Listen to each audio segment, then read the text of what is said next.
அனைத்து நல்லுள்ளங்களுக்கும் வணக்கம். நான் உங்கள் ரவிக்குமார். தினம் ஒரு தகவல் அடிப்படையில் ஜியோ பாலிடிக்ஸ். இன்றைய ஜியோ பாலிடிக்ஸ் நிஜமாகவே எல்லாம் ஒவ்வொரு தகவலும் பகீர் தகவல்கள். ஈரான், சிரியா, ஈராக்காக இருக்கட்டும், இல்லை ரஷ்யா ஒன்றா கூடி பேசுகிறாங்க.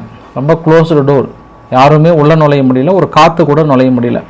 அந்த அளவுக்கான ஒரு க்ளோஸ்டு டோர். மிக முக்கியமான ஒரு டிஸ்கஸ்லாம் பண்ணுறாங்க. பட் முடிச்சுட்டு வெளியே வரதுக்கு முன்னாடி ஒரு தகவல் வெளியே வருதுங்க. யூகே இன்டெலிஜென்ட் ஓடி சொல்கிறாங்க, அங்கே ஒரு ரூமுக்குள்ளே பேசினதை அணு ஆயுதத்தை போடுறதுக்கு தான் பேசியிருக்காங்க, தயாராக இருங்கன்னு இருக்காங்க. அதனால் உக்ரைன் முழுவதும் ஒரு பரபரப்பு. அங்கே மட்டும் இல்லை, இங்கே ஈரான் வேறு நான் அணு ஆயுதம் வச்சுருப்போம், அதை கேட்க நீங்கள் யாருன்ற மாதிரி அமெரிக்கா எதிர்த்து பேசியிருக்காங்க. நிறைய நிகழ்வுகள். இன்று நம்ம பெங்களூரில் ஆரம்பித்தோம் அப்படின்னா நமது பயணம் அங்கே, ஏன்னா விமான நிலையம் அங்கே தான் இருக்குது பக்கத்தில். நேராக பெங்களூரில் போயிட்டு அங்கேருந்து நம்ம கிளம்புனோம்னா நேராக ரஷ்யாவை போயிட்டு ஒரு சுற்றுப்பயணம் அடிக்க போகிறோம். தயாராக இருங்க. வீடியோவில் பொறுத்த மாதிரி நீங்கள் நம்ம சேனலை சப்ஸ்கிரைப் பண்ணலாம். சப்ஸ்கிரைப் பண்ணிட்டு வாங்க. மறக்காம பெல் பட்டன் கிளிக் பண்ணி ஆல் ஆப்ஷன்ஸ் கொடுங்க. வீடியோ கொடுக்கலாம்.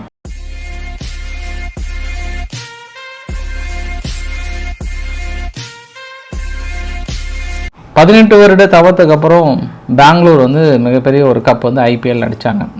ஸோ நம்ம முன்கூட்டியே நம்ம கூட பேசி வந்தோம்ல அதை பற்றி. ஈசாலா கப்பு நம்மதுன்ற மாதிரி இந்த இந்தியா பாகிஸ்தான் போர் வரும்போது கூட நின்றும்போது நம்ம கூட வருத்தப்பட்டோம். பாவம் இப்போ தான் ஏதோ கொஞ்சம் பெங்களூர் முன்னேறி வந்திருக்காங்க, இப்போ போய் இந்த மேட்சை நிறுத்தலாமான்ற மாதிரி நம்ம சொல்லியிருந்தோம். பட் அது இப்போ என்ன நடந்து போச்சுன்னா, இவங்களுக்கு இன்னும் 2 வருஷம் கழிச்சு கிடச்சிருந்தா கூட பரவாயில்லையோ அப்படின்ற ஒரு சொல்கிற அளவுக்கு நடந்து போச்சு. இப்போ இன்றைக்கி நடந்த நிகழ்வு பெரிய அளவுக்கான ஒரு கூட்ட நெரிசல், கொஞ்சம் சரியான திட்டமிடல் இல்லைன்ற மாதிரி தான் தோணுது. ஏன்னா திடீர்னு 35,000 பேர் கொடுக்குன்ற இடத்துல 1,00,000 பேர் மக்கள் நிறைய கூடிட்டாங்க. ஃபஸ்ட்டு 8 பேர் இறந்ததாக சொல்கிறாங்க. அப்புறம் பார்த்தா இப்போ 11 பேர்த்துக்கு மேலே கூட்ட நெரிசலில் இறந்து போயிருக்காங்க.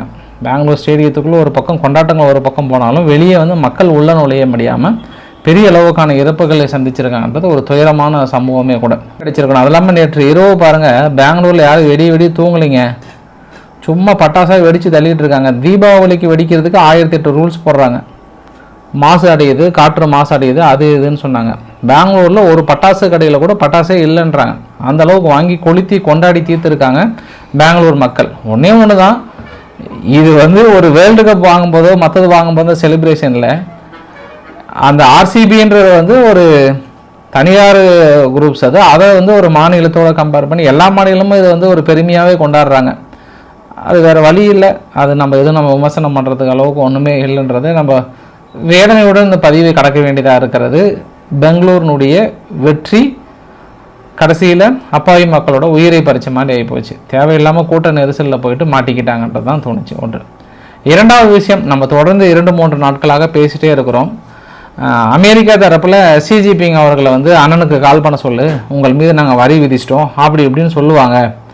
கடைசியில் இவங்க தான் சீனா கிட்ட போய் கெஞ்சுவாங்க. ஆனால் பெருமையாக ஒரு வாரம் கழித்து ட்ரம்ப் அவர்கள் தனது எக்ஸ்தலத்தில் சீனா எங்களை காப்பாற்றுக்குன்னு காலில் விழுந்து கெஞ்சினாங்க. நாங்கள் அவங்கள காப்பாற்றுறதுக்காக வரி குறைச்சோம், ஆனால் இன்றைக்கி இப்படி பண்ணுறாங்களே மறுபடியும் சொல்லுவாருன்னு சொன்னோம்லையே, இன்றைக்கி நிகழ்ந்துருச்சுங்க. வேறு ஒன்றுமே இல்லை.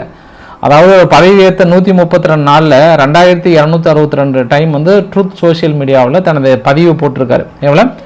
132 நாளில் 2262 அளவு பதிவு போட்டிருக்கிறாரு தனது ட்ரூத் சோஷியல் மீடியாவில்.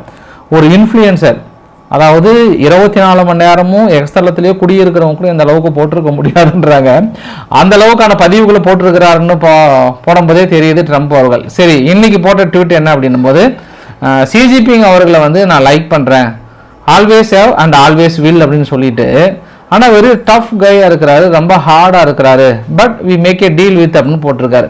சரி, இந்த மாதிரி மனுஷன் இறங்கி வந்திருக்கிறாரு. ஏன்னா 2 நாளாக ஃபோன் பண்ண சொன்னாங்க, ஃபோனும் பண்ணல, ஒன்றும் பண்ணல, பேச்சுவார்த்தைக்குமே சீனா கூப்பிடல. உங்களுக்கு ஒரே ஒரு ட்விட்டு சார், ட்விட்டர் பாருங்கள். இன்றைக்கி ராய்டர்ஸ் பத்திரிகை போட்ட ஒரு விஷயந்தான். என்ன போட்டிருக்காங்க? உலகமே ஒரு அலாரம் அடித்திருக்கிறது. சீனானுடைய கிரிட்டிக்கல் மினரல் எக்ஸ்போர்ட் இருக்குல்ல, அதை ஒட்டுமொத்தமாக தடுக்கிறதுனால உலகத்துக்கே மிகப்பெரிய ஒரு அலாரம். கேலியம், அப்புறம் ஜெர்மானியம், இன்னும் ஒரு 4 மினரல்ஸ் சீனா கிட்ட மட்டும்தான் இருக்குது, மற்ற எந்த நாடுகள்கிட்டையும் இல்லை. அதை வாங்கி தான் அமெரிக்கா ஆயுத ப்ரொடக்ஷன்லேருந்து மீதி மேக்சிமம் அவங்க விண்வெளியில் சாதிக்கிறது, மீதி எல்லா விஷயத்திலும் செஞ்சிட்ருக்காங்க. அதை நம்ம நிறைய தடவை இதை பற்றி நம்ம பேசியிருக்கோம். நம்ம அதனால் வேறு வழியே இல்லை, அமெரிக்கா சீனா கிட்ட ஓடி வந்தே ஆகணும். இப்போ ஆச்சா போச்சான்னு குதிச்சா கூட கடைசியில் இவங்க போய் அவங்க கிட்ட கெஞ்ச மாட்டாங்க, அவங்க தான் இவங்க கெஞ்சுவாங்க. இதே ட்ரம்ப் அவர்கள் எகத்தாளமாக பெரிய அளவுக்கு வீராப்பாக போடலாம், ஆனால் 4 நாளில் கழிச்சு அவர் வழிக்கு வருவார்னு நினைச்சோம். ஆனால் இவ்வளோ சீக்கிரம் வருவார் நம்ம எதிர்பார்க்கல. 2 நாளில் மனசை ஓடி வந்து ஐ லைக் திஸ் காய் அப்படின்ற மாதிரி வந்து சொல்லியிருக்கிறாங்க. அந்த ஒரு சம்பவமா சரி, இங்கே தான் கொஞ்சம் மனசை விட்டுட்டீங்க, பரவாயில்ல. அடுத்து 2வது என்னன்னா ஈரான்கிட்ட நாங்கள் பேச்சுவார்த்தை நடத்துகிறோம், அது இதெல்லாம் சொன்னோடனே இன்றைக்கி ஈரானுடைய சுப்ரீம் லீடர் அயதுல்லா காமினி அவர்கள் இன்றைக்கி பப்ளிக் மத்தியில் முதல் முறையாக அணு உலையை நிறுவி அதில் பவர் பிளான்ட்டை சக்ஸஸ்ஃபுல்லாக பவர் ப்ரொடக்ஷன் ரெடி பண்ணிட்டாங்க. ஸோ அது பேசும்போது இன்னொரு வார்த்தையும் சொல்கிறாரு, எங்ககிட்ட அணு ஆயுதம் இருக்குது இல்லைன்றதெல்லாம் செகண்டரி கேஸ், அதை தடுக்கிறதுக்கு நீங்கள் யார்? நீங்கள் மட்டும் அணு ஆயுதங்களை வைத்து லட்சக்கணக்கான அப்பாவி மக்கள் உயிர்களை கொள்ளலாம் செய்யலாம், பட் நாங்கள் வைத்திருப்பது தவறா? அணு ஆயுதம் வைத்திருக்க தகுதி இல்லாத நாடுகளான நீங்களே வைத்திருக்கும் போது நாங்கள் ஏன் வைத்திருக்க கூடாது? அதை தடுக்க யாருக்கும் உரிமை இல்லை என்ற மாதிரிலாம் வந்து ரொம்ப வெளித்தனமாக பேசினாரு. அவர் கொஞ்சம் வயசானதுனால இந்த அளவுக்கு பேசிட மாட்டாரு, ஆனால் கொஞ்சம் இந்த மாதிரி எமோஷனலாகவும் அட்டாக் பண்ணிட்டாரு. அதனால் அவங்க ஐஏஏனுடைய தலைவர், ஐஏஏன்னா அங்கே ஈரானுடைய முகமது இஸ்லாமி அவர்கள் என்ன சொல்லிட்டாருன்னா, அவர் தான் அட்டாமிக் எனர்ஜி ஆர்கனைசேஷனுடைய தலைவர். அவ்வளோதான், நாங்கள் சொல்லிட்டோம், இதுக்கப்புறம் யுரேனியத்தை வந்து அதிக அளவுக்கு என்ரிச் பண்ண போகிறோன்ட்டாங்க. அப்போ ஓப்பனாக அமெரிக்காவுக்கு டேர் பண்ண ஆரம்பிச்சிட்டாங்க. இதனால் அமெரிக்கா ஓடி வந்து பேச்சுவார்த்தை நடத்துகிற மாதிரி நடத்தி இஸ்ரேல் அடிக்க போகிற மாதிரி, இஸ்ரேல் வந்து கூல் டவுன் கோட்டசாமிகளை கூல் டவுன் கொஞ்சம் பொறுமையாக இருங்க, நான் பேசிக்கிறேன்ற மாதிரிலாம் சொல்லப்பட்டதாங்க. இப்போ வாங்க அமெரிக்கா, வாங்க கமான், எங்களால் இருக்குன்றாங்க. இது 2வது சம்பவம். 3வது சம்பவம், சமீப காலமாக சிரியாவுக்கு பெரிய அளவுக்கான உதவிகளை செய்திருந்த அமெரிக்காவுக்கு நேற்று ஒரு தெரியாதனமாக ஒரு 2 ராக்கெட் வந்து சிரியா பகுதியிலிருந்து இங்கே இஸ்ரேலுடைய நிலைகளில் விழுந்ததுங்க. சரி, நேற்று இரவு ஏதோ ஆயுதம் வைத்திருக்கிற பகுதியில் வந்து தாக்கல் நடத்துகிறாங்க அப்படின்னு நினச்சேன் நான். அது இல்லாமல் அவங்க மன்னிப்பு கடிதமும் கொடுத்துட்டாங்க. யார்?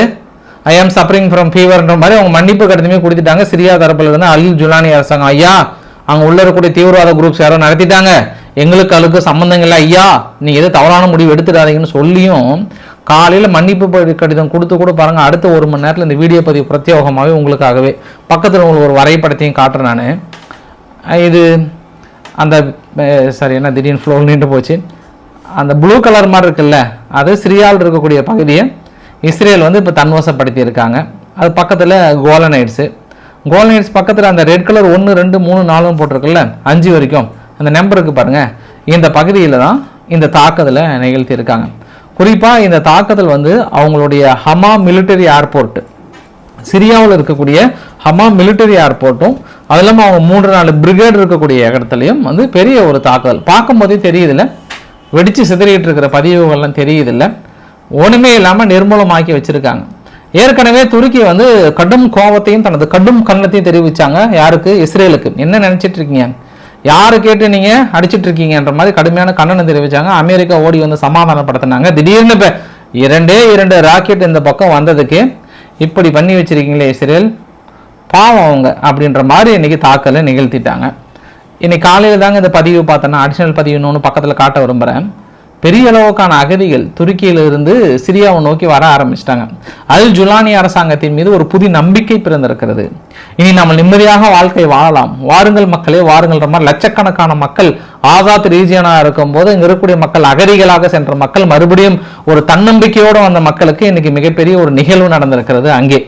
இதற்கு அமெரிக்கா என்ன பதில் சொல்ல போகிறதுன்றதை நம்ம பொறுத்திருந்து பார்க்கலாம். இந்த 3 நிகழ்வுகள் அமெரிக்கா நினைத்த கால்குலேஷனை விட ஆப்போசிட்டாக எதிராக நிகழ்ந்திருக்கிறது. ஏன்னா ரீசெண்டாக தான் அமெரிக்கா இப்போ தான் டமாஸ்கஸில் போயிட்டு அவங்களோட நாட்டு கொடியெல்லாம் ஏற்றி அங்கே வெளியுறவு தூரகத்துக்கெல்லாம் அமைச்சு தடைகள்லாம் இன்னைக்கு good boys, very very good boys, எனக்கு பிடிச்சிருக்குன்ற மாதிரிலாம் சொன்னாங்க. பட் குட் பாய்ஸுக்கு வந்த சோதனை இதுவா அப்படின்ற மாதிரி முடிச்சிடலாம். இப்போ தான் நம்ம ரியல் சம்பவத்துக்கே போகிறோம். இதெல்லாம் ஒரு சின்ன சின்ன பரபரப்பான செய்திகள், பகீர் தகவல்கள் ஆரம்பத்தில் உங்களுக்கு சொல்லிட்டேன். ஏன்னா நீங்களே எதையும் தாங்கும் இதயம் முடியவர்கள், அதனால் நீங்கள் ஹார்ட்டை பிடிச்சிட்டு கூட ஒரு பக்கம் இந்த செய்தியெல்லாம் தாங்கிட்டீங்கன்னா இதுக்கப்புறம் அதை விட பகீர் தகவலாக இருப்போது இல்லையா, அதற்காக. ஏன்னா இந்த மேக்ஸர் புகைப்படம் இன்னைக்கு வெளியிட்டிருக்காங்க பாருங்கள். இது வந்து சிம்பிள், ரொம்ப தெளிவாக கிளாரிட்டியோடு வெளியிட்டிருக்காங்க. TU-160 MiG-24 விமானங்களும், அப்புறம் TU-95MS, அப்புறம் AN-12, இந்த மாதிரி ஒட்டுமொத்தமாக ஒரு சில ஏர்பேஸில் மட்டும், அந்த ஒலேனா ஏர்பேஸில் மட்டும் 7 TU-95ம் 1 TU-95MS வந்து டேமேஜாக இருக்கின்ற மாதிரி அடுத்தடுத்து புகைப்படங்களை வெளியிட்டிருக்காங்க. இன்று அந்த வெஹிக்கிள், நேற்று உங்களுக்கு அனிமேஷனோடு காட்டப்பட்ட வீடியோ பதிவு இருக்குல்ல, அதோட ஒரிஜினல் வீடியோ பதிவு பார்த்துக்கோங்க. இந்த வெஹிக்கிள் தாங்க இந்த மாதிரி 5லிருந்து 6 பக்கம் அங்கே உக்ரைன் பாருங்கள், ரஷ்யாவுக்குள்ளே போயிட்டு அவங்களுடைய நெக்ஸ்டே அக்சஸ் பண்ணி சும்மா ரொம்ப சிம்பிளாக நம்ம கிடைக்கிற நம்ம நார்மலாக நம்ம வைஃபை மாதிரி யூஸ் பண்ணுவோம்ல அந்த மாதிரி நெட்டை ஆக்சஸ் பண்ணி அங்கே இருக்கக்கூடிய அவங்க ஏர்ஃபீல்டில் வந்து தாக்கல் நடத்தினாங்கன்ற பதிவுகள் இது பார்த்தா ஒரு வீடு மாதிரி இருக்குது, மேல் இருந்தில் ஓப்பன் பண்ணி தான் தாக்கல் நடத்தியிருக்காங்க. அதனால் உக்ரைன் இன்றைக்கி என்ன பண்ணியிருக்காங்க, ஆப்ரேஷன் ஸ்பைடர் வெப் நிகழ்த்திய அந்த அஃபீஷியர்ஸுக்கெல்லாம் முக்கியமான தலைவர்களுக்கெல்லாம் கூப்பிட்டு பரிசு கொடுத்துருக்காங்க. அது இல்லாமல் இன்றைக்கி ஜெலன்ஸ்கி வந்து காலையில் நல்லா பார்த்துக்கோங்க, காலையில் பதிவுக்கும் மாலை பதிவுக்கும் நடந்த வித்தியாசங்களை நம்ம கண்டுபிடிக்கணும். ஏன்னா வித்தியாசங்களை கண்டுபிடித்து வித்தியாசங்களை கண்டுபிடித்து மார்க் பண்ணுங்கன்னு சொல்லுவாங்கல்ல, அந்த மாதிரி காலையில் பதிவில் என்ன சொல்கிறாருன்னா, நம்ம கொடுத்த ப்ரெஷரில் நம்ம அடித்த அடியில் தான் அவங்க இஸ்தான்புல்லில் வந்து உக்காந்தாங்க. அது இல்லாமல் நாங்கள் இந்த ஸ்பைடர் வெப் ஆப்ரேஷன் வந்து நிகழ்த்தணும்னு எங்களுக்கு எண்ணமே கிடையாது. ரஷ்யாவை அமைதி பேச்சுவார்த்தையில் உட்கார வைப்பதற்காக மட்டுமே இந்த நிகழ்வு, இனியும் உட்காரலன்னா அவங்க வந்து நாங்கள் கண்டிப்பாக தொடருவோம் அப்படின்னு சொல்லிட்டு அவங்க மக்களுக்கெல்லாம் அவார்டெலாம் கொடுத்து சொல்கிறாரு. சரி, இது காலையில் சொன்னது. திரும்பி மாலையில் ஒரு பதிவு சொல்கிறார். என்ன சொல்கிறாருன்னா, இஸ்தான்புல் நடக்கிற பேச்சுவார்த்தை வந்து ரொம்ப மீனிங்லெஸ்ஸாக இருக்குது, சுத்தமாக வேஸ்ட்டுன்னு நினைக்கிறோம், நான் அதனால் நாங்கள் குயிட் பண்ணலான்னு நினைக்கிறோம் அப்படின்னு சொல்கிறாங்க. நீங்கள் கண்டிப்பாக சொல்லுவீங்கன்னு எனக்கு தெரியும். மொதல் காரணம் என்னன்னா, அமெரிக்கா இல்லாத பேச்சுவார்த்தையில் அது சேர்ந்து வந்தால் கூட அங்கே பெரியன்னு ஒத்துக்கிட்டாதான், அதனால் அவங்க நாட்டாமையாக இருக்கணும், அவங்க நல்ல பேர் வாங்கணும், நல்லதோ கெட்டதோ எங்கள் தலைமையில் இருக்கணும்னு நினைப்பாங்க அவங்க. அதனால் இது சக்ஸஸ் ஆக விட மாட்டாங்க. ஒன்று. இரண்டாவது, ஏதோ நீங்கள் கொடுத்த ப்ரெஷரில் தான் வந்து உக்காந்தாங்க அப்படி இப்படின்னு சொன்னீங்க. இன்றைக்கி ரஷ்யா ஒரே ஒரு வார்த்தை சொல்லிட்டாங்க. புடின் அவர்கள் வந்து இன்றைக்கி ஓப்பனாலாம் ஒரு 2-3 டிஸ்கஸ் பண்ணாங்க.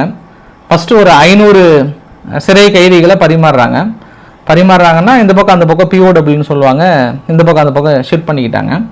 அப்புறம் 6000 இறந்த உடல்களை வந்து கொடுக்குறாங்க. யாருக்கு? உக்ரைனுக்கு. ஆனால் உக்ரைனில் அந்த அளவுக்கு ரஷ்ய வீரர்கள் இருந்தவங்க இருக்கிறாங்களான்னா இல்லை. ஆனால் இவங்க பக்கம் 6000 வீரர்கள் இருக்கிறாங்க, அவங்க திருப்பி கொடுக்குறாங்க. அதுலேயும் கூட இன்றைக்கி இன்றைக்கி இன்னொரு செய்தி கூட பெருசாக சொன்னாங்க. உக்ரைனுடைய செய்திகளும் மற்றும் நல்ல வெஸ்டர்ன் நாடுகள்லாம் ஆல்மோஸ்ட் ரஷ்யாவில் ஒரு 1 மில்லியன் 10 லட்சம் மக்கள் பக்கம் இறந்து போயிட்டாங்க. ஒட்டுமொத்தமாக அந்த வாரில் இழந்தது 14 லட்சம். அதில் 10 லட்சம் மக்கள் வந்து ரஷ்யா மக்கள் இறந்துட்டாங்க. இந்த பக்கம் உக்ரைனில் பார்த்தோன்னா 4 லட்சம் மக்கள் ஒன்று இறந்துருக்கலாம், ஒன்று காயமடைந்திருக்கலாம். இந்த மட்டும் கொஞ்சம் நாசுக்காக இப்படி சொல்கிறாங்க. பாரு, இவங்களுக்கு கம்மியாக ஆனால் அவங்களுக்கு அதிகமாக, ஆனால் இறந்த உடல்களை யார் அதிகமாக வாங்குறாங்கன்றது இந்த உலகம் தெரிந்த விஷயம். சரி, நான் சொல்ல வந்தது என்ன அப்படின்னா, அப்போ புடின் அவர்கள் ஒரு வார்த்தை சொல்கிறாரு, இது இனி தீவிரவாதிகளோட அமைதி பேச்சுவார்த்தை கிடையாதுன்றார். இனி தீவிரவாதிகளோட எங்களுக்கு என்ன பேச்சுவார்த்தை? ஒரு நாட்டின் உள்ள புகுந்து இந்த அளவுக்கு தீவிரவாத தாக்கல் நிகழ்த்துறாங்க அப்படின்னும் போது இனி நாங்கள் எங்கள் வேலையை காட்டுறோன்ட்டாங்க. அதனால தான் ரொம்ப ஒரு க்ளோஸ்டு டோர், காற்று கூட உள்ளே போகாத இடம், வெளியாட்கள்லாம் யாரும் அனுமதியே கிடையாது. ரொம்ப ஒரு முக்கியமான மீட்டிங். அந்த மீட்டிங்லாம் முடிச்சுட்டு ஒரு 10 நிமிஷம் கூட அவங்க கூட வெளியே வரல. இவங்க யூகே ஓடி வந்து குடுன்னு ஓடி வந்து மூச்சு வாங்க சொல்கிறாங்க உக்ரைன்கிட்ட. அவ்வளோதான், அவங்க அணுவாயுதம் போகிறதுக்கு தயாராகிட்டாங்க, தொடச்சி வைக்க சொல்லிட்டாங்க. அதனால் எந்த நேரத்துலையும் அணுவாயுத நிகழ்வு, அணுவாயுத தாக்கல் நிகழ்வதற்கான வாய்ப்புகள் இருக்குது, தயாராக இருங்க கோட்டாசாமிகளே அப்படின்ற ஒரு அறிவிப்பை கொடுக்குறாங்க. நார்மலாக மற்றவங்க யார் சொன்னாலும் நம்பலாம். நீங்கள் யூகே இன்டெலிஜென்ஸ் சொன்னால் நீங்கள் நம்பி தான் ஆகணும். இது வஞ்ச புகழ்ச்சியாக நினைச்சாலும் சரி, நீங்கள் எப்படி நினைச்சாலும் சரி. ஆனால் ரஷ்யா வந்து பெரிய விதமான தாக்குதல் நிகழ்த்துவதற்கான திட்டங்களை தீட்டி இருக்காங்க. கடந்த 2 நாட்களாகவே அந்த அமைதி தெரியுது. இந்த 2ஆம் தேதி 3ஆம் தேதி நடந்த வரைபடத்தில் பார்த்தீங்க அப்படின்னா இவங்க தான் ரஷ்யாவுக்குள்ளார பெரிய தாக்கல் நடத்தியிருக்காங்க. ரஷ்யா பார்த்தீங்கன்னா தாக்குதல் ரொம்ப குறைந்த அளவுக்கு தான் இன்ன வரைக்கும் பிரயோகப்படுத்தியிருக்காங்க. ஒரு பெரிய ஒரு பிக் அட்டாக் நடத்திருக்காங்க. மேபி அது எப்போனாலும் நிகழலாம். நீங்கள் இப்போ பேசிகிட்டு இருக்கும்போது கூட நிகழலாம், அடுத்த நாளைக்கு நிகழலாம், நாளன்னைக்கு நிகழலாம். ஆனால் இன்னும் 2 நாளைக்குள்ளார ரஷ்யா மிகப்பெரிய முடிவு எடுக்க போகிறாங்க. அது இல்லாமல் அவங்கள உசுப்பேற்றிட்டு இருக்காங்க. இன்றைக்கி அமெரிக்காவுடைய செனட்டர்ஸ் என்ன சொல்கிறாரு, உக்ரைன் நடத்திய நிகழ்வு வந்து 2011 ஒசாமா பின் லாடன் நடத்திய நிகழ்வு தான் இன்ன வரைக்கும் உலகமே போற்றி புகழ்ந்ததாம். பேஷ் பலே அப்படின்னு ரொம்ப புகழ்ந்தாங்களாம். ஆனால் இப்போ அதை விட இப்போ எங்களுக்கே டம்மி ஆகிடுச்சான். யார்? ஒசாமா பின் லாடன் தாக்கல் நடத்தி டம்மி ஆகிட்டு இன்றைக்கி உக்ரைனை பற்றி தான் எங்கே போனாலும் பேச்சான். அவர் பாத்ரூம் போனாலும் பேச்சான், வெளியே போனாலும் அதுதான் பேச்சான். சின்னவங்க பேரம் பேத்தி கூட அதுதான் பேசுகிறாங்களான்னா பார்த்துக்கோங்க இந்த அளவுக்கான பேச்சுக்களை பேசிகிட்டு இருக்காங்கன்னு சொல்கிறாங்க. சரி, ஓகே. ஆனால் அந்த கிரவுண்ட் தாக்குதல் அப்படின்னும் போது சமீ ரீஜியனில் பெரிய அளவுக்கான ஒரு முன்னேற்றங்கள் இருக்க தான் செய்யுது, நம்ம கண் கூட பார்க்க முடியுது. இல்லை, இன்னொரு மிகப்பெரிய விஷயம் என்னென்னா, இந்த போல்டாவா ஓப்லாஸ்ட் அப்படின்னு சொல்லுவாங்க. அந்த போல்டாவா ஓப்லாஸ்டில் பெரிய அளவுக்கான இராணுவ வீரர்களுக்கெல்லாம் ட்ரைனிங் கொடுத்துட்ருக்காங்க ஒரு மறைமுக இடத்துல உக்ரைன் வந்து. இன்றைக்கி பாருங்கள், உக்ரைனோட இன்டெலிஜென்ட் வந்து திடீர்னு திடீர்னு ஒரு தகவல் கொடுக்குறாங்க, இந்த மாதிரி ரஷ்யா இந்த இடத்துல தாக்கம் நடத்துறது வாய்ப்புகள் இருக்குன்னு சொல்லிட்டு மக்கள் குடுகுடுன்னு ஓடி போயிட்டு உள்ள ஒளிஞ்சிக்கிட்டாங்க. இந்த திடீர் இன்ஃபர்மேஷனால, திடீர் ஒரு அறிவிப்புனால என்ன ஆச்சுன்னா நிறைய வீரர்கள் வந்து காப்பாற்றப்பட்டிருக்கிறாங்க. இதுதான் எங்களுடைய உளவுத்துறை, எங்களுடைய பலம். அவங்க மனசுல நினைக்கிறதே வந்து நாங்க முன்கூட்டியே அறிஞ்சு கரெக்டா அதை தடுத்துட்டாரு, வான்னு சொல்லிட்டு வாழ்க்கை இருக்கிறாங்க. ஐயா கரெக்டா தாங்க ஐயா, அவங்க மனசுக்குள்ள நினைக்கிற அணு ஆயுத தாக்கத்துல நீங்க வெளிப்படையா ஓடி வந்து யூகே இன்டெலிஜென்ட் உங்ககிட்ட சொல்றதும், நீங்க அவங்க தாக்கல் நடத்துறது முன்கூட்டியே அறிஞ்சு நீங்க ஓடி போய் ஒளிஞ்சுக்கிறதும், இதெல்லாம் உங்க உளவு தகவல் வந்து நல்லா சிறப்பாக வேலை செய்து பார்க்கலாம். இன்னும் அடுத்த ஒரு 2-3 நாள்ல எந்த அளவுக்கு சிறப்பாக வேலை செய்யுதுன்னு பார்க்கலாம். இருந்தாலும் அமெரிக்கா வந்து கொஞ்சம் விடாகண்டன் கொடாகண்டன் மாதிரி அப்படியே கொஞ்சம் இப்படி பார்க்குறாங்க, அப்படி வராங்க. இன்னைக்கு காலையில் என்ன சொல்கிறாங்கன்னா, ஏன் நம்ம நேட்டோவில் முக்கியமாக ஒரு கூட்டத்தில் கலந்துக்கல அப்படின்னா, நாங்கள் ஐரோப்பா நாடுகளில் ப்ரெஷர் கொடுக்குறோம், தொடர்ந்து உக்ரைனுக்கு ஆயுதங்கள் கொடுக்க வேண்டாம், ஏன்னா எங்களுக்கு இந்த பூ உலகில் அமைதி மலர வேண்டும் என்பது எங்களுக்கூட சால சிறந்தம். ஒவ்வொரு மக்களின் காதுகளிலும் பூ மலர்கின்ற சந்தம் ரிங்காலமாக பை என்று ஒழிக்க வேண்டும் என்பதுதான் இந்த அமெரிக்காவின் நிதர்சனமான விருப்பமும் கூட. அந்த விருப்பத்திற்கு எதிராக எந்த ஒரு நாடுகள் ஒன்றிணைந்தாலும் அதற்காக நாங்கள் எதுவும் அவருடன் இணைந்து நாங்கள் எந்த தாக்கலும் இணைய மாட்டோம், அதனால் நீங்கள் இந்த வாரை நிறுத்தி விடலாம், அதற்காக நாங்கள் ஆயுதங்களை கொடுக்க மாட்டோம் என்றெல்லாம் பெரிய அளவுக்கு இந்த மாதிரி உணர்ச்சி வசப்பட்டு பேசுறாங்க. நான் பேசினேன் இல்லையா, அது மாதிரி அவனும் உணர்ச்சி வசப்பட்டு பேசுறாங்க. ஆனால் ரியாலிட்டின்னு ஒன்று இருக்குல்ல, இவ்வளோ பேசுகிற நீங்க இன்னைக்கு உக்ரைன்ல இருந்து ஜெலன்ஸ்கியினுடைய சீஃப் ஆஃப் ஸ்டாஃப் போறாரு, அவரை மார்க்கோ ரூபியோ அவர்கள் வந்து வரவேற்கிறாரு. வரவேற்றுட்டு அப்போ உக்ரைன் சொல்கிறாங்க, எங்களுக்கு வந்து என்ன பண்ணுவீங்களே தெரியாது, 200 F-16 போர் விமானம் வேணுன்றாங்க. 200 F-16 போர் விமானம் கொடுத்துட்டிங்கன்னா நாளைக்கே ரஷ்யா மண்டிட்டு ஓடி வந்து பேச்சுவார்த்தை நடத்துவாங்க, இல்லைன்னா நான் அவங்கள பிடிக்கிறதுக்கான வாய்ப்புகள் இருக்குது அப்படின்ற மாதிரி வந்து சொல்லியிருக்காங்க. இதெல்லாம் சொல்லிட்டு உங்களுக்கு நடக்குமா நடக்காதா அப்படின்னா அடுத்தடுத்த ஆஃபர் தான் நீங்கள் பார்க்கணும். மொதல் ஆஃபர் என்ன அப்படின்னா, அவங்க பாராளுமன்றத்தில் நிறைவேற்றினது, அதாவது அமெரிக்காவுக்கான முழு அதிகாரத்தை கொடுக்குறாங்க. வாங்க உங்களுக்கு எந்த அளவுக்கான என்ரிச் பண்ண மினரல்ஸ் தேவையோ எல்லாத்தையும் எடுத்துக்கோங்கன்ற ஒப்புதல் கொடுத்துருக்காங்க. இந்த ஒப்புதல் கையோடு கொடுத்துட்டு எங்களுக்கு 200 போர் விமானம் நீங்கள் செகண்ட் ஹேண்ட் கொடுத்தாலும் சரி, நீங்கள் தேர்ட் ஹேண்ட் கொடுத்தாலும் பரவாயில்ல அப்படின்ற இன்னொரு கோரிக்கை வைக்கிறாங்க. பட் அந்த இடத்துல இன்னொரு விஷயத்தையும் சொல்கிறாங்க. ஏன்னா சமீப காலமாக அமெரிக்கா வந்து 50% மேலே இந்த வரி விதிக்கிறாங்க, ஸ்டீலுக்கும் அப்புறம் அலுமினியத்துக்கும். வேர்ல்டுலே ஒரு 4வது இடத்துல இருக்காங்க ப்ரொடக்ஷனில். இனிமேல் உக்ரைன் அவங்களோட பலமும் கூட பொருளாதாரத்தில் இந்த ஸ்டீல் அலுமினியம் ப்ரொடக்ஷன் அவங்க பெரிய அளவுக்கு ஏற்றுமதி பண்ணுறாங்க அமெரிக்காவுக்கு. இப்போ என்ன கேட்குறாங்கன்னா, ஐயா நீங்கள் திடீர்னு இப்படி வரி விதிக்கிறதுனால எங்களது பெரிய அளவுக்கு பாதிக்கப்படுது, இருந்தாலும் அதை கொஞ்சம் இதை பார்த்து பண்ணுங்க அப்படின்ற மாதிரி இந்த ரெக்வஸ்ட்டை வச்சுட்டாங்க. இப்போ அவங்களுக்கு என்ன ஒரு பலம்னா, குறுக்க அந்த கௌசிக் வந்தால் என்ன ஆகுன்ற மாதிரி இப்போ யூகே ஓடி வந்து அடுத்தடுத்து பில்லியன் கணக்கில் ரிலீஸ் பண்ணுறது. 2026 எண்டுக்குள்ளார், என்ன 6 மாதம் தான் இருக்குது, 2025 எண்டு, அதுக்குள்ளேயே நாங்களுக்கு 1 லட்சம் ட்ரோனுக்கு மேலே கொடுக்குறன்றதும் 1,40,000 மேட்ரரி ஷெல்ஸ் வந்து இந்த இயர் எண்டுக்குள்ளே கொடுக்குறன்றதெல்லாம் வந்து பெரிய அளவுக்கான ஒரு நம்பிக்கை அளித்திருக்கிறது உக்ரைனுக்கு. அந்த பக்கம் நம்பிக்கையோடு இருக்கிறாங்க. பார்க்கலாம், பெரிய அளவுக்கான நிகழ்வுகள் நடப்பதற்கான வாய்ப்புகள் இருக்குது. எப்போ நிகழ்வு நடந்தாலும் அடுத்த அரை மணி நேரத்தில் உங்களோட தொடர்பில் இருப்பேன்.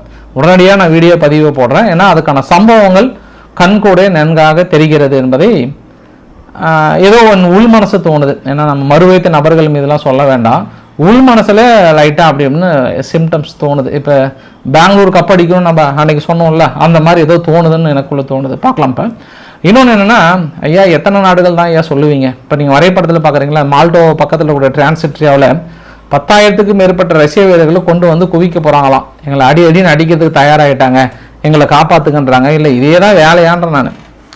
பின்லாந்து என்னன்னா அவங்க ஒரு டைலாக் சொல்கிறாங்க, போலந்து என்னன்னா அவங்க ஒரு டைலாக், இவங்க உக்ரைன் என்னன்னா அவங்க ஒரு 1 லட்சம் வீரர். இல்லை தூங்கி எந்திரிச்சாவே போதும், உங்கள் கதையும் உங்கள் இதையும் சொல்லி மாற முடியல. சும்மா இதே வேலை உங்களுக்கு. 10,000 ரஷ்ய வீரர்கள் எவ்வளோ? அங்கேயே போவோம், ஆள் இல்லை, 10 லட்சத்துக்கு மேலே இறந்து போயிட்டாங்க, ஒன்றுமே இல்லை அங்கே அப்படின்னு சொல்கிறீங்க. இப்போ வந்து ஒவ்வொரு நாடாக ஓடி வந்து சொல்கிறீங்க. இதில் இன்னொரு விஷயம் என்னென்னா பாருங்கள், இப்போ ஐரோப்பா ஓடி வந்து பொருளாதார தடையெல்லாம் போட்டாங்கல்ல, 17ஆம் கட்ட பொருளாதார தடையோ 18ஆம் கட்ட பொருளாதார தடையோ, இன்றைக்கி வெளிப்படையாகவே பேசிக்கிறாங்க. இன்னும் 2 நாடுகள், ஃப்ரான்ஸ், பெல்ஜியம், இவங்க 2027 வரைக்கும் எங்களுக்கு சான்ஸ் கேட்குறாங்க. இல்லைனா நேச்சுரல் கேஸ் வந்து அவங்க இனிமேல் யாருக்கிட்ட வாங்கிட்டு இருக்காங்க, ரஷ்யா கிட்ட தான் வாங்கிட்டு இருக்காங்க. ஒரு சில நிறுவனங்கள்லாம் சைடில் வாங்கிட்டு இருக்காங்க. இன்னும் ஒரு சில நாடுகள் வந்து டைரெக்டாக வாங்காமல் சுற்றி வளைச்சி வாங்கிட்டு இருக்காங்க. இதெல்லாம் வந்து பேன் பண்ண முடியாது, இங்கே ரொம்ப பிரச்சனை ஆகிடும். ஏன்னா நாங்கள் அமெரிக்காவை சார்ந்து இருக்க முடியாது, நார்வே சார்ந்து இருக்க முடியாது. சமீபத்தில் உங்களுக்கு ஒரு நிகழ்வு சொன்னேன் நான், அல்ஜீரியாவுக்கும் இந்த பக்கம் ஃப்ரான்ஸுக்கும் பிரச்சனை வந்தது. அப்போ நான் உங்ககிட்ட சொன்னேன், ஃப்ரான்ஸ் வந்து இந்த பக்கம் அல்ஜீரியாவுக்கு நிறைய கேஸ் வாங்குறாங்க. ஏன்னா அவங்க கூட வெளியுறவு தூதரகத்தை வெளியே துரத்திட்டாங்க, இதுக்கப்புறம் எங்கள் நிலத்தில் காலடி வைக்காதீங்கன்ற மாதிரி பயங்கரமாக மிரட்டி அமைச்சதுக்கப்புறம் ஃப்ரான்ஸ் வந்து இப்போ அல்ஜீரியாக்கிட்டே வாங்க முடியாது. ஏற்கனவே அமெரிக்கா வந்து எப்போன்னு சொல்லிட்டு காத்துட்ருக்காங்க. இவங்க முழுமையாக இப்போ ரஷ்யா வேணான்னு சொல்லிட்டு அமெரிக்காவும் நார்வே நம்பி போனாங்கன்னு வச்சுக்கோங்களேன், எப்போனாலும் ஃப்ரான்ஸை கவுத்து விட்டுருவாங்க. அதனால் ஃப்ரான்ஸ் என்ன கேட்குறாங்கன்னா, இப்போதைக்கு வேண்டாம், 2027 வரைக்கும் எங்களை பார்த்துக்கலாம், அதனால் விட்டுருங்கன்றாங்க. வேணா உங்களுக்கு கடும் கண்டனமோ மீது எல்லாத்தையும் டெய்லியும் கூட தெரிவிச்சிடுறேன், என்னன்னாலும் பண்ணுறேன், ஆனால் இதை மட்டும் விட்டுருங்கன்றாங்க. பெல்ஜியம் அதே தான் சொல்கிறாங்க. சரி ஓகே, உங்கள் பொருளாதாரத்தோட ரொம்ப சிறப்பாக வெற்றி பெறும்னு சொல்லிட்டு ஃபைனலாக ஐரோப்பாவோட செய்திகள் முடிக்கணும் அப்படின்னா ஒன்று தான். இன்றைக்கி இத்தாலியில் ஒரு மிகப்பெரிய ஒரு அக்ரிகல்ச்சர் யூனிவர்சிட்டியில் ஒரு பயங்கரமான தீப்பிழம்பு பார்க்குறீங்களே, மேபி அந்த எத்தனால் அண்டு நைட்ரஜன் இருக்கக்கூடிய லேபில் ஏதாவது பற்றி எரிஞ்சுதான் என்னன்னு தெரியல, பயங்கரமாக பற்றி எரிஞ்சிட்ருக்கு. மேபி இதுக்கும் ரஷ்யா தான் காரணமாக என்னன்னு தெரியல, நாளைக்கு சொன்னாலும் சொல்லுவாங்க, ஏன்னா நடந்தது இத்தாலியில் இல்லையா. அதனால் இப்போ நம்ம இங்கிருந்து நேராக கடந்து எங்கள் ஐரோப்பாவிலிருந்து அப்படியே நம்ம இஸ்ரேலுக்கிட்ட வந்து குதிச்சிடலாம். ஏன்னா திடீர்னு இப்போ தற்போது வந்த செய்தி, ஹமாஸ் என்ன சொன்னாங்கன்னா, நான் ஒரு 10 பிணைய கைதிகளும் ஒரு 18 இறந்த உடல்களையும் ஒரு 15 நாளைக்கு பக்கம் சீஸ்ஃபயரும் கேட்குறோம், அமெரிக்காவோட என்வாய் கிட்ட கேட்குறோம். அவங்க ஓகேனா பரவாயில்ல, கிட்டத்தட்ட நாங்கள் ஓகே பண்ணுறோமா சொல்கிறாங்க. இனி இஸ்ரேல் ஏற்றுக்கிறாங்களா என்னன்னு தெரியல. பட் ஹமாஸ் கொஞ்சம் ஃபேராக இருக்காங்கன்றது இந்த பதிவு இருக்குல்ல, இது வந்து யாசர் அபு சபாப் அப்படின்றவங்க எல்லாம் மார்க் பண்ணியிருக்காங்க. இன்றைக்கி வந்து ஹமாஸ் வெளியிட்டிருக்காங்க. இவங்க எல்லாமே இஸ்ரேலுடைய டிஃபென்ஸ் ஃபோர்ஸுக்கு உதவி செஞ்சு தொடர்ந்து எங்களுக்கு எதிரான போராட்டத்தை ஊக்குவிக்கிறாங்க, இனி இவங்களை வந்து எலிமினேட் பண்ண போகிறோம் அப்படின்ற ஒரு எச்சரிக்கையை வந்து ஹமாஸ் தரப்பில் கொடுத்துருக்காங்க. இதுக்கு முன்னாலாம் கிடையாது. ஸோ தொடர்ந்து காசாவுக்குள்ளாரே அவங்க மக்கள் மீது குறி வைக்கிறாங்க. இது குறி வைக்கிறாங்கன்றதை விட இதை நம்ம எப்படி புரிஞ்சிக்கலாம்னா, இத்தனை நாள் இந்த மாதிரியான பிளவுகளோ இது மாதிரி எதிர்ப்பு அறிவிப்புகளோ வரல. ஆனால் முதல் முறையாக ஹமாஸ் தரப்பிலிருந்து இந்த குறிப்பிட்ட நபர்கள் இஸ்ரேலோட டிஃபென்ஸ் ஃபோர்ஸுக்கு ஆதரவாக ஒரு சில சித்து வேலைகளை செஞ்சுட்டு இருக்காங்க, தீர்க்கப்பட வேண்டியவர்கள்ன்ற ஒரு லிஸ்ட்டு கொடுப்பதும், இனி அவங்க அப்படின்னா மக்களோடு மக்களாக ஊடி இருக்காங்க, இனி ஹமாஸுக்கும் நெருக்கடிகள் நெருங்க விட்டது அப்படின்றதையும் நம்மளால் உணர முடியுதுன்னு சொல்லலாம். ஒன்று ஒரு சில செய்திகளோடு நம்ம முடிக்க விரும்பலாம். நம்ம இந்தியாவோட செய்திகளோட ஈரானில் இன்றைக்கி என்னாச்சுன்னா, ஒரு மேஜர் அட்டாக், ஒரு 13 பேர் ISIS தீவிரவாதிகள் எல்லாமே அங்கங்கே ஃபுல்லாக ஃபிட் பண்ணிட்டாங்க, டமான்றதுக்காக வந்து ரெடி ஆகிட்டாங்க. அப்போ தான் திடீர்னு IRGC ஏதோ தகவல் கிடைக்குது, போய் கோழி கழுத்தை சொல்லி கழுத்தை பிடிச்சிருக்கிறாங்க. பிடிச்சி பார்த்தா பயங்கரமான ஒரு டெரர் அட்டாக் பிளான் பண்ணியிருக்காங்க. Just miss. எப்படி அங்கே உக்ரைன் வந்து முன்கூட்டியே தகவல் கொடுத்தாங்கல்ல, அந்த மாதிரி நினச்சிடாதீங்க. இது வந்து நாங்கள் நிஜமாகவே பிடிச்சோம், 13 ISIS தீவிரவாதிகளை பிடிச்சிருக்கிறோம், ஜஸ்ட்டாக நாங்கள் எஸ்கேப் ஆகிருக்கலாம், பெரிய அசம்பாவிதம் நிகழ்ந்திருக்கும்னு சொல்லிட்டு இன்றைக்கி ஈரான் அனௌன்ஸ்மெண்ட் பண்ணியிருக்காங்க. ஒன்று. இரண்டாவது, இந்த தெகரிக்கிய தாலிபன்கள் அப்படி ஈரான்லேருந்து பக்கம் வந்துட்டா பாகிஸ்தான், அதுக்கப்புறம் நம்ம இந்தியாவுக்கு வந்துட்டு எங்கள் வீட்டுக்கு வந்துடலாம். குறிப்பாக தெகரிக்கிய தாலிபன்களோட வீடியோ பதிவு பாருங்கள், எனக்கும் கொஞ்சம் ஷாக்காக தான் இருந்தது. இவங்களும் ஆரம்பிச்சிட்டாங்க. கீழே இருக்கக்கூடிய வெஹிக்கிள் வந்து பாகிஸ்தானுடைய மிலிட்ரி, அந்த வசிரிஸ்தான் பகுதியில் மேலேருந்து ட்ரோன் மூலிமா போடுறாங்க. Just miss. இது நாங்கள் தப்பெல்லாம் இல்லை, நாங்கள் குறி வைக்கலன்னு சொல்கிறாங்கன்னு நினைக்கிற தெகரிக்கிய தாலிபன்கள். அவ்வளோதான், இவங்களும் இதுக்கப்புறம் ட்ரோன் மூலிமா தாக்கல் நடத்த ஆரம்பிச்சிட்டாங்க. இனி என்ன ஆக போதோ தெரியல, அந்த இடத்துல ஒரு பதற்றம். இன்னொரு விஷயம் என்னென்னா, அடுத்தடுத்த நம்பிக்கை துரோகிகளை இந்தியா வேட்டையாடி கொண்டே இருக்கிறது. இன்று யூடியூபரான ஜபீர் சிங் ஏற்கனவே ஒரு லிஸ்ட்டில் இருந்தார். இவர் இந்த ஜோதி மல்ஹோத்ராவோட ரொம்ப க்ளோஸில் இருந்ததாகவும், வேறு ஒரு ISI ஆப்ரேட்டிவ் ஷக்கீர் அப்படின்றவரோட ரொம்ப க்ளோஸ் ரிலேஷன்ஷிப்பில் ஒரு சில தகவல்களை பரிமாறிக்கிட்டதுனால இவரை வந்து இன்னைக்கு காலையில் வந்து தட்டி தூக்கியிருக்காங்க. இந்த மாதிரி எத்தனை துரோகிகள் இருக்காங்கன்னு தெரியல. தொடர்ந்து நிறைய யூடியூபர்ஸ் அங்கே போயிட்டு நாங்கள் லைவ் பண்ணுறன்ற பேரில் என்னென்ன பண்ணி வச்சுருக்காங்கன்னு தெரியல. குறிப்பாக இவங்க எல்லாமே நம்ம இந்தியாவுடைய சென்சிட்டிவான தகவல் அங்கே எடுக்கிறேன் இங்கே எடுக்கிறேன் அப்படின்னு சொல்லிட்டு வெளியிட்டிருக்காங்கன்றத சொல்கிறாங்க. அதனால தான் நான் வீட்டில் கூட வீலாக போகிறத யோசனை பண்ணுறேன். பார்த்துக்கோங்க மக்களே. சும்மா டைமிங் ஏதோ சொல்லணும்னு நினச்சேன் நான். இங்கே குஜராத் பக்கத்தில் திடீர்னு அடுத்தடுத்த பகுதிகளில் இந்தியா வந்து மீண்டும் அந்த பகுதியில் பறக்காத மாதிரி நாங்கள் பெரிய அளவுக்கு எக்ஸசைஸ் பண்ணுறோம்மா சொன்னாங்க. ஏன்னா நம்ம முப்படை தளபதி என்ன சொன்னாருன்னா, இந்த ஆப்ரேஷன் சிந்தூர் ஒன்றும் முடியல, இது இப்போதைக்கு நிறுத்தி வச்சிருக்கோன்னு சொல்கிறாங்க. ஐயா நீங்கள் தொடங்கணுன்னா கூட இதுக்கப்புறம் மக்கள் வந்து இப்போதைக்கு நீங்கள் பாகிஸ்தான் அடிக்க மாட்டீங்கன்னா நான் மறுபுறமாக நம்புகிறேன். நான் இன்னும் ஒரு 6 மாதத்துக்கு வாய்ப்புகள் இல்லைன்னு தான் எனக்குள்ள தோணுது. ஏன்னா இது இன்னும் முடியல அப்படின்னு நீங்கள் சொன்னால் கூட நீங்கள் அடிப்பதற்கான வாய்ப்புகள் இல்லை. ஏன்னா அதற்கான காலநிலை சூழ்நிலை எல்லாமே கண்கூட தெரிகிறது. 9 விமானங்களை இழந்திருக்கிறாங்கன்றதை மட்டும் அடுத்தடுத்த பதிவுகள் வந்து கொண்டே இருக்கிறது. தொடர்ந்து அவங்களோட விமான நிலையங்களோட இழப்புகளை சரி செய்வதற்கான டெண்டர் வந்து கோரி இருக்கிறாங்க. அது இல்லாமல் ஒரு சில ஆதாரங்கள் அடிப்படையில் அவங்க 9 விமானங்களை சொல்கிறாங்க. அதாவது இந்தியா தரப்பில் 9 விமானம் சுட்டு வீழ்த்தப்பட்டதா, அவங்க நம்ம 6 விமானங்கள் சுட்டு வீழ்த்ததாகவும் தொடர்ந்து குற்றச்சாட்டுகள் வைக்கப்படுகிறது. இந்த குற்றச்சாட்டோட இந்த வீடியோ பதிவை முடிக்கிறேன். நான் பிடிச்சிருந்தா லைக் பண்ணுங்க, ஃப்ரெண்ட்ஸை ஷேர் பண்ணுங்க, சப்ஸ்கிரைப் பண்ணுங்க. ரவிக்குமார் சோம சேனல். நன்றி, வணக்கம்.